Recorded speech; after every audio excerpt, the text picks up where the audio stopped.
Nota sobre o uso do português nessa tradução, por Jânio Carvalho, tradutor. O presente trabalho foi traduzido do inglês para o português respeitando toda a conotação do texto original. Na tradução foi dada a devida atenção para que cada detalhe feito pelo autor fosse mantido, tanto no estilo de escrita e quanto na informação dada, de forma que todo o contexto seja exatamente igual ao livro original. O presente livro é de extrema importância para os Estados Unidos. Contudo, o que acontece lá é exatamente o que ocorre aqui, no Brasil, afinal fazemos parte do Ocidente. Daí a importância da presente obra traduzida para que a informação possa finalmente correr no país depois de décadas de omissão dessa obra em solo brasileiro, ou mesmo pelo analfabetismo funcional corrente das autoridades, dos políticos, das forças armadas, das polícias, do judiciário e principalmente da grande mídia corrupta. Este trabalho é de grande valor para a formação da nova elite intelectual brasileira que por ora fora destruída pelo marxismo cultural hoje dominante, e que de forma surpreendente alguns furaram um bloqueio imposto pela esquerda, depois de décadas e de prejuízos incalculáveis. Haja vista que não existe limites morais para a causa comunista, agradeço primeiramente a Deus pela condição de poder realizar este trabalho, a minha família que me apoiou, aos amigos. Vamos parar de enxugar gelo. Espero que seja de grande valor, que esta obra caia em boas mãos para que juntos possamos acabar com este mal das drogas pela raiz, com as mortes causadas pelo vício e pela violência direta e indireta do tráfico, e com dinheiro usado para a grande causa luciferiana. Abraços, e boa leitura, Jânio Carvalho.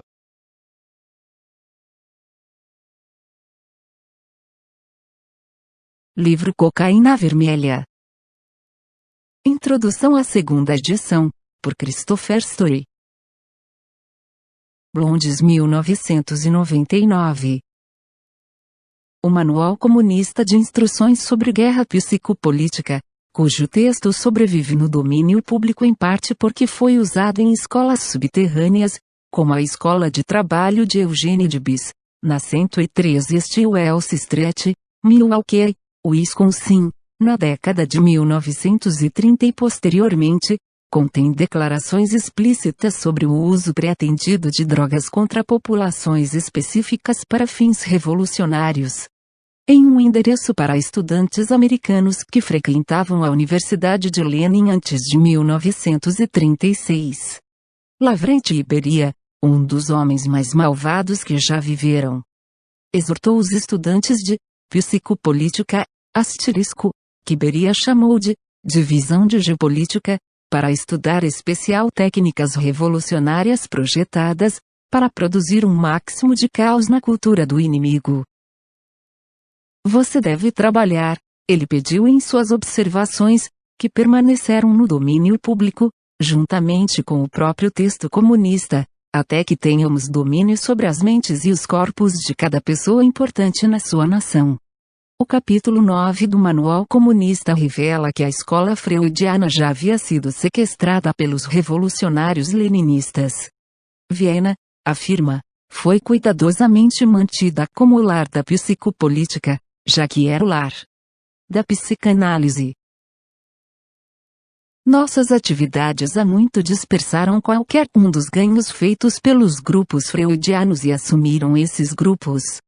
Agora, considere os seguintes conselhos contidos no capítulo 3 do Manual Comunista.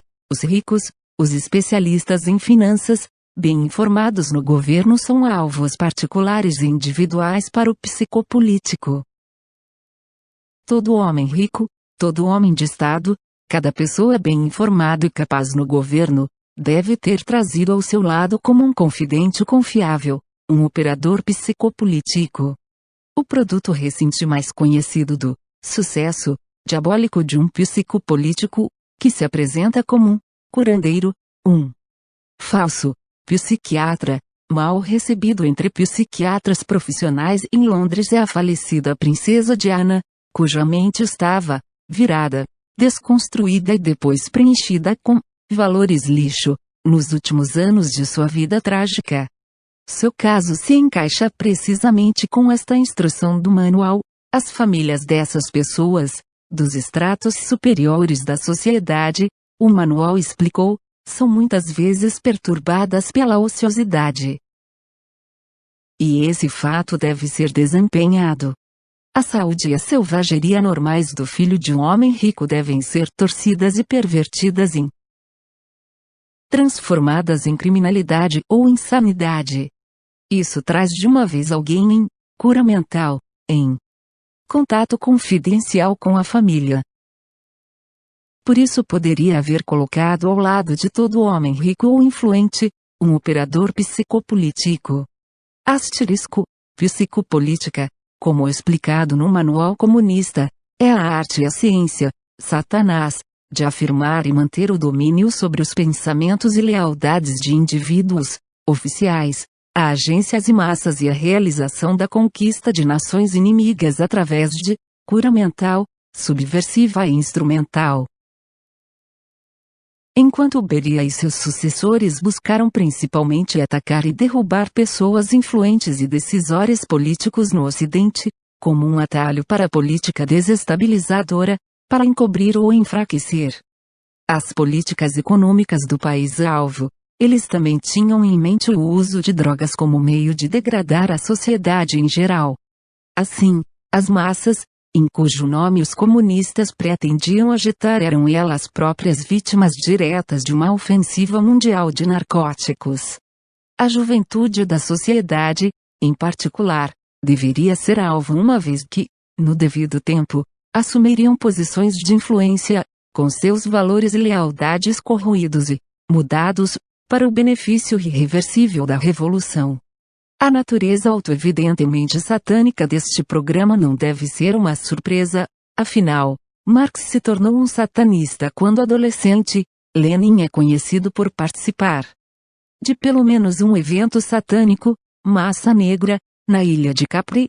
Stalin, e como claro, o socialista nacional, Hitler, estavam preocupados quase que exclusivamente com a agenda dos habitantes do Poço Sem Fundo, a morte.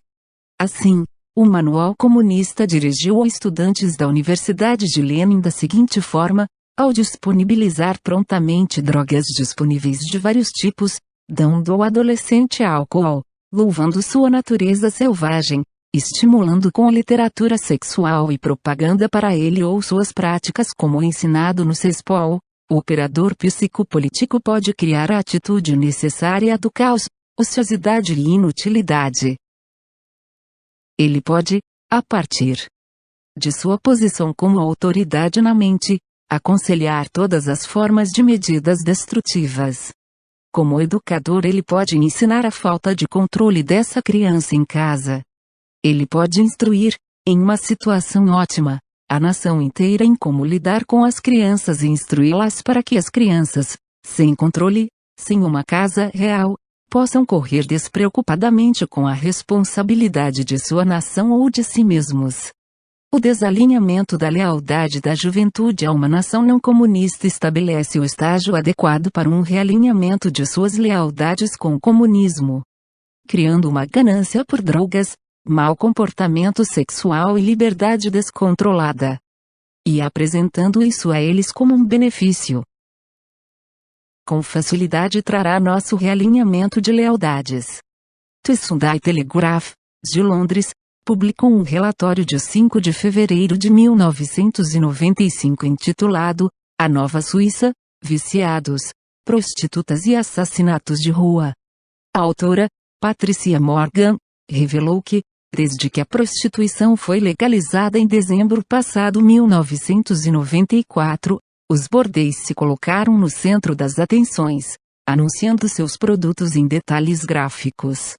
O mesmo pode ser dito sobre o selo de Natal de 1994, uma travestira sem vergonha da época religiosa, que não exibia a Virgem e a criança, mas uma falo cercado de estrelas.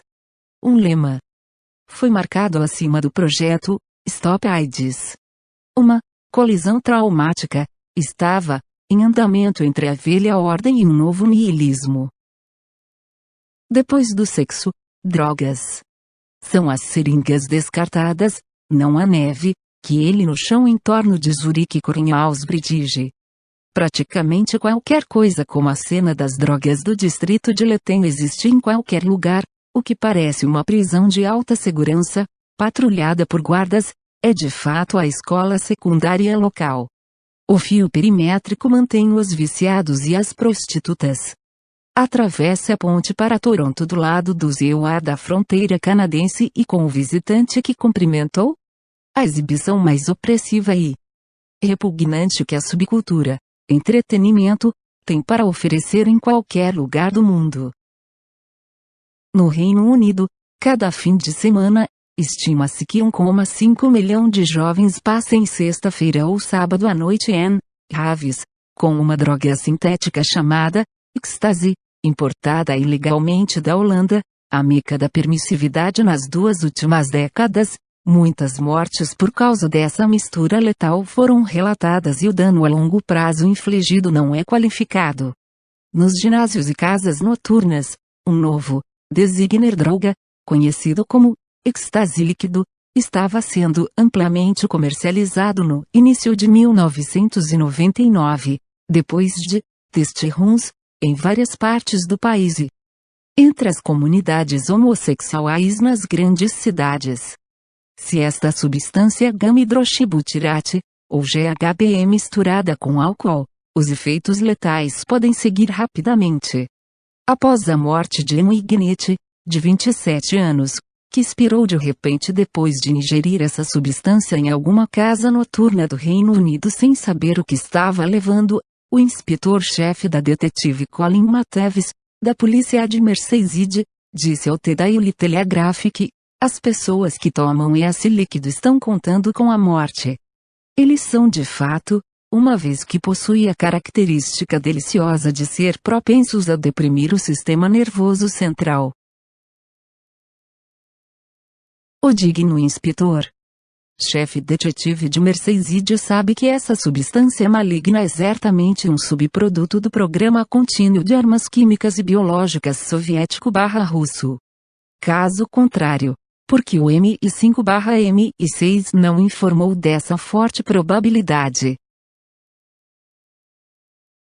A inteligência contida na cocaína vermelha virá como notícia para aqueles, como o admirável Colin Matthews, que trabalham conscienciosamente no fim afiado do flagelo da droga e veem suas consequências devastadoras para os jovens britânicos de primeira mão, no curso sobre as suas funções.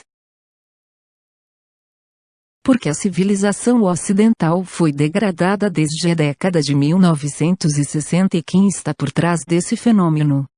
A resposta, em resumo, é que o Ocidente tem sido a vítima desconhecida, durante as últimas décadas, de operações de inteligência estratégica soviético-chinesas de longo prazo usando drogas como meio de obter a desmoralização progressiva da sociedade ocidental e uma degradação concomitante das pessoas com a juventude o principal alvo desta ofensiva satânica. O comunismo, uma forma de mania coletivista diabólica que, de forma consistente com todas as formas de aberração mental, não conhece o resto indo, girando e girando em círculos, daí a revolução não pode ter sucesso em seus próprios termos. Desde o início da Revolução Mundial Comunista de Lenin, portanto, o Cominter procurou formas especiais, secretas, de minar a sociedade usando uma metodologia ensinada por Lenin e elaborada posteriormente pelo fundador do Partido Comunista Italiano, Antonio Gramsci. Gramsci argumentou que o poder é melhor alcançado nos países desenvolvidos através de um processo gradual de radicalização das instituições culturais, um processo que, por sua vez, transformaria os valores e a moral da sociedade. Gramsci acreditava que, à medida que a moral da sociedade fosse suavizada, seu fundamento político e econômico seria mais facilmente destruído e reconstruído. Por isso, era necessário infiltrar instituições autônomas, escolas, meios de comunicação, igrejas, grupos de interesse público para transformar a cultura, que determina o meio ambiente para políticas e econômicas. Cocaína vermelha, que elimina definitivamente toda dúvida de que o flagelo mundial das drogas foi sequestrado, desenvolvido e cooptado por agentes de inteligência estrangeiros e tornou-se uma dimensão primária da Revolução Mundial Leninista Contínua, é um trabalho clássico que o establishment americano preferiu ignorar. Evidentemente, a sua mensagem é aplicável não apenas nos Estados Unidos, mas também no Ocidente como um todo, onde os governos estão lutando, em grande parte cegamente, com um fenômeno cujas origens não entendem. A cocaína vermelha confirma que a determinação de Lavrent e Beria de que os narcóticos devem ser implantados no interesse da revolução foi consumada desde a sua liquidação nas mãos de seus mestres satânicos. Além disso, confirma que o uso de drogas para degradar sociedades ocidentais direcionadas é um componente integral do que pode ser chamado de dimensão Gramsci da Revolução Mundial Contínua que envolveu o Ocidente. Curiosamente, os revolucionários contemporâneos omitem este fato com suas discussões abertas sobre a dimensão Gramsci, sugerindo que eles podem ter medo da exposição desse elemento diabólico de suas atividades loucas. Por exemplo, em um resumo de 1996 do progresso alcançado na conquista da Guerra de Posição de Gramsciana, que ele apoiou fervorosamente, Michael Walzer listou como ganhos positivos da Revolução Contemporânea praticamente tudo exceto a epidemia de drogas debilitantes, a legalização do aborto, a extensão do regulamento ambiental, de segurança e saúde pública, a destruição, transformação, da vida familiar, a aceitação do pluralismo cultural, política de direitos dos homossexuais, ação afirmativa, feminismo, secularização por atacado e infiltração das igrejas, e a escalada colossal do gasto público na provisão de assistência social, necessária para abordar, em parte, as consequências da ofensiva de narcóticos travada secretamente pelos revolucionários contra a sociedade. Quão curioso que a praga mundial de drogas liberada para envenenar nossos filhos foi omitida dessa lista perversa das contínuas conquistas ocultas da Revolução Mundial. A aparição desta edição revisada e atualizada do clássico trabalho do Dr. Douglas coincidiu com a de um livro erudito sobre o mesmo assunto, no qual se afirma que a corrupção tem sido desenfreada na Rússia e nos países da Europa Oriental desde o colapso da União Soviética, tornando as marcas fáceis para as atividades de marketing e lavagem de dinheiro dos sindicatos de drogas. Esta afirmação, por sua vez, contém 3 temas diversionários. Primeiro, isso implica que os sindicatos de drogas são fenômenos autônomos, dos quais facilmente seguiriam, como se pretende, que sua principal motivação seja familiar da ganância. O Dr. Douglas mostra conclusivamente na cocaína vermelha que este é o oposto da verdade, a principal motivação sendo estratégica, desmoralização. Em segundo lugar, está implícito que as drogas são uma experiência nova para a antiga URSS, mas no antigo bloco soviético. Como hoje, sob o comunismo encoberto, todas as atividades eram e são licenciadas. Por exemplo, os partidos políticos falsos na Rússia são fragmentados do Partido Comunista e são supervisionados e controlados por isso até hoje. A máfia existe e opera por licença dos serviços de inteligência, atendendo à sua agenda de criminalismo, a exploração do crime organizado no interesse da estratégia. Sob a SDS georgiana do general Eduard Shevardnadze e do MVD, as drogas foram empregadas estrategicamente para fins de engenharia social e política. Em terceiro lugar, a declaração limpa a realidade, o que é que a inteligência soviética/russa e chinesa são os principais criadores da droga ofensiva, uma vez que a agenda criminalista é a essência da Revolução Mundial em sua atual fase avançada. Na verdade, o futuro é criminalidade global, como o Dr. Douglas explica no capítulo 12. Ou será, se os políticos ocidentais continuarem dormindo por mais uma década, enquanto as restantes instituições ocidentais estão irremediavelmente corrompidas como uma proporção alarmantemente importante da comunidade bancária internacional já foi. Na verdade, este livro revela que, desde o início, na década de 1960, elementos da comunidade bancária ocidental colaboraram com os soviéticos e checos para providências secretas perfeitas para a lavagem dos produtos da ofensiva soviética de drogas contra o Ocidente. Estudos do flagelo das drogas, por mais aprendidas e bem-intencionadas, que evitam, ofuscam ou ignoram os fatos revelados na cocaína vermelha cuja edição original, afinal, foi no domínio público há uma década ou aumenta a confusão em torno desse assunto. Eles também fazem o trabalho do aparelho de desinformação das organizações de inteligência ofensiva, que está preocupado em garantir que a atenção permaneça permanentemente desviada do verdadeiro linha de fogo. Infelizmente, porque a resposta do Ocidente a esta guerra de baixo nível foi ineficaz até hoje, o sistema bancário internacional tem sido severamente comprometido, de modo que a corrupção dos bancos dificulta a obtenção de uma resposta adequada. Mesmo assim, a mensagem da cocaína vermelha continua tão relevante hoje como uma década atrás, de modo que tornou-se mais irresponsável e amoral do que nunca deixar a cabeça enterrada na areia. Em seu trabalho, O que há de ser feito? Lenin respondeu à sua própria pergunta prescrevendo a revolução global que engole o mundo e que prossegue em direção ao objetivo do controle mundial enquanto, como o tenente Dmitry Manuilsky previu, a burguesia dorme.